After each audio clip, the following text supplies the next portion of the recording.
தடுப்போட யாரும் இல்ல விளையாடுவோமா உள்ள வில்லாடா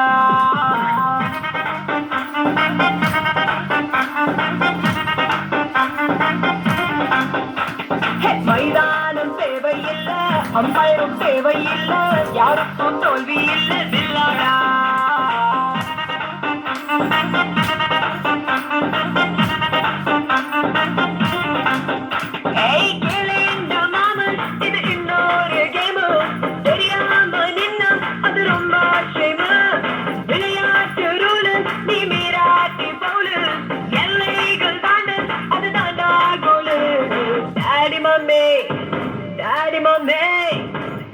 மம்மி வீட்டில் இல்ல நடப்போட யாரும் இல்ல விளையாடுவோமா உள்ள பிள்ளை